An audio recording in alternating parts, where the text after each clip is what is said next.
ಒಬ್ಬ ತಂದೆ ಅಂದ್ರೆ ಆಕಾಶ ಇದ್ದಕ್ಕೆ, ಅವನು ಇಲ್ಲ ಅಂದ್ರೆ ಈ ಭೂಮಿ ಖಾಲಿ ಆಗ್ಬಿಡುತ್ತೆ. ಏನಂದ್ರಿ ನೀವು? ಪರ್ಸನಲ್ ಮ್ಯಾಟ್ರನ್ನ? ನಾನು ನನ್ನ ಪರ್ಸನಲ್ ಮ್ಯಾಟ್ರ್ ಹೇಳ್ತೀನಿ ಕೇಳಿ. ನಾನು ಪ್ರತಿ ದಿನ ಪ್ರತಿ ಕ್ಷಣ ಏನಕ್ಕೋಸ್ಕರ ಒದ್ದಾಡ್ತಾ ಇದ್ದೀನಿ ಗೊತ್ತಾ? ನಮ್ಮಪ್ಪನ ಪ್ರೀತಿಗೋಸ್ಕರ. ನಮ್ಮಪ್ಪ ನನ್ನತ್ತ ಮಾತಾಡ್ಲಿ ಅಂತ, ಒಂಚೂರು ಪ್ರೀತಿ ಕೊಡ್ಲಿ ಅಂತ ಏನೇನೆಲ್ಲ ಸರ್ಕಸ್ ಮಾಡ್ತಾ ಇದ್ದೀನಿ ಗೊತ್ತಾ? ಪ್ರತಿ ಸಲ ನನ್ನ ಜೊತೆ ಮಾತಾಡುವಾಗ ಆ ಧ್ವನಿ ಗಂಟಾಕೊಂಡೆ ಮಾತಾಡೋದು.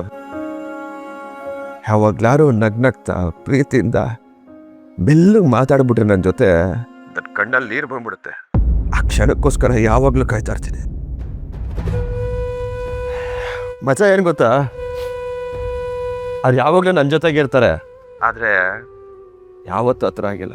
ನಿಮ್ಗೇನರ ಆಗಿರೋದು, ಜೀವಂತವಾಗಿ ನಿಮ್ಮ ತಂದೆ ಕಣ್ಮುಂದೆನೇ ಇದ್ದಾರೆ, ಕೇಳಿದಷ್ಟು ಪ್ರೀತಿ ಕೊಡ್ತಾರೆ. ಅವ್ರ ಹತ್ರ ಈ ಥರ ಗಲಾಟೆ ಮಾಡ್ಕೋತಿದ್ರಲ್ಲ, ಆದರೂ ನೀವುಗಳು ಅವ್ರನ್ನ ಯಾರು ಹಿಡ್ಕೋಬೇಕು ಅಂತ ಈ ಥರ ಗಲಾಟೆ ಮಾಡಿಕೊಂಡು ರಪ್ಪ ಅಪ್ಪನ್ನ ಕಳ್ಕೊಂಬಿಡ್ರಿ. ಒಂದ್ಸಲ ಅವ್ರ ಚಾಪ್ಟರ್ ಕ್ಲೋಸ್ ಆದರೆ ಅವ್ರ ಮನಸ್ಸು ಮುಚ್ಚೋಗ್ಬಿಟ್ರೆ ಅದನ್ನ ಯಾರ ಕೈಲಿಂದನೂ ತಗ್ಸಕ್ಕಾಗಲ್ಲ. ನೀವು ಯಾರುಗಳು ಅಂತ ನನ್ನ ದೇವರಣೆಗೂ ಗೊತ್ತಿಲ್ಲಪ್ಪ, ಆದರೆ ಕೈ ಮುಗ್ದು ಕೇಳ್ಕೊತೀನಿ, ನಂತರ ಹಾಕ್ಬಿಡ್ರಿ, ನಂತರ ಅನಾಥ ಹಾಕ್ಬಿಡ್ರಿ. ನನಗಿದ್ರಿಂದ ಏನು ಲಾಭ ಇಲ್ಲಪ್ಪ. ಯಾವಾಗ ಹೋಗ್ತೀವಿ ಗೊತ್ತಿಲ್ಲ, ಎಲ್ಲ ಚೆನ್ನಾಗಿದೆ.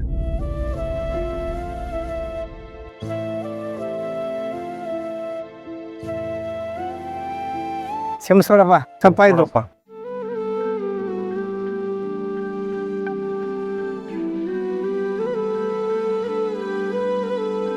ವಿಷಯ ಇಷ್ಟೇ ಸರ್, ನಿಮ್ಮ ಕೃಷ್ಣ ಕಲ್ಲಲ್ಲ.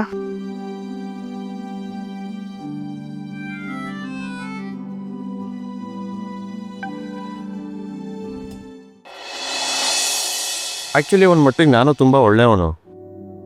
ಜನಕ್ಕೆ ಒಂಥರ ಬೇರೆ ರೀತಿ ಅರ್ಥ ಮಾಡ್ಕೊಂಡ್ಬಿಟ್ಟಿದ್ದಾರೆ ಅಷ್ಟನ್ನ. ನಾವು ತುಂಬ rough and tough.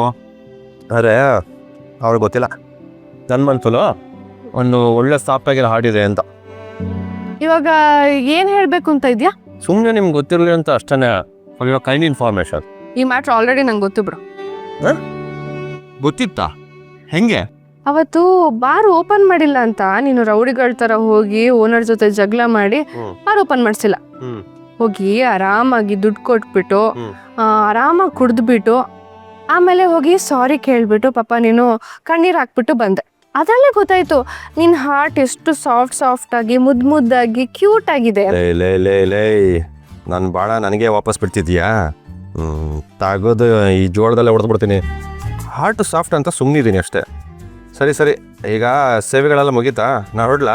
Hello, excuse me, ನಾನೇನಾದರೂ ನಿನ್ನ ಹೋಗೋದಕ್ಕೆ ಹೇಳಿದ್ನಾ? ನಾನು ಹೇಳೋವರೆಗೂ ನೀನು ಹೋಗಂಗಿಲ್ಲ, ಆಯ್ತಾ?